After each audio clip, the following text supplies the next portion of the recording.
À Hong Kong, tous les moyens sont bons pour séduire les électeurs. Cette année, plus de 200 candidats se disputent 35 sièges au Conseil législatif. Une esquisse de démocratie dans cette ancienne colonie britannique, avant des premières élections au suffrage universel direct en 2017. Je pense que nous sommes dans un processus de démocratisation. En 2017, le chef de l'exécutif sera élu au suffrage universel. Ce vote est un très bon exercice pour organiser ces futures élections au suffrage universel, pour choisir le chef de l'exécutif et ensuite l'ensemble du Conseil législatif. Mais la tension monte entre Pékin et ce territoire semi-autonome, revenu dans le giron chinois en 1997. La moitié des sièges du Conseil législatif est aujourd'hui occupée par des députés pro-Pékin.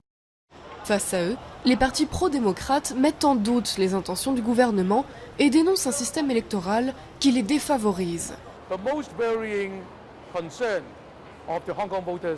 La plus grande source d'inquiétude pour les électeurs hongkongais, c'est que Pékin manipule les élections. C'est évident que des groupes de pression souterrains opèrent à Hong Kong. Ils aident beaucoup les candidats pro-communistes.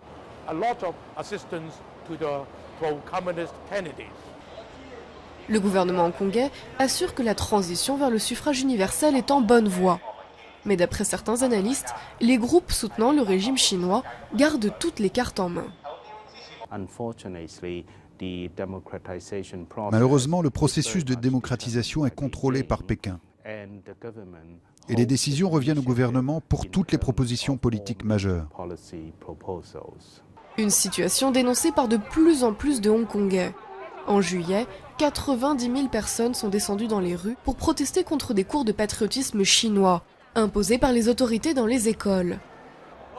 Quelques semaines plus tôt, une manifestation organisée pendant la visite du président chinois Hu Jintao avait été violemment réprimée par la police.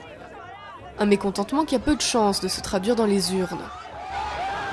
Les partis pro-démocrates auront du mal à remporter la majorité au Conseil législatif, notamment à cause de leur division.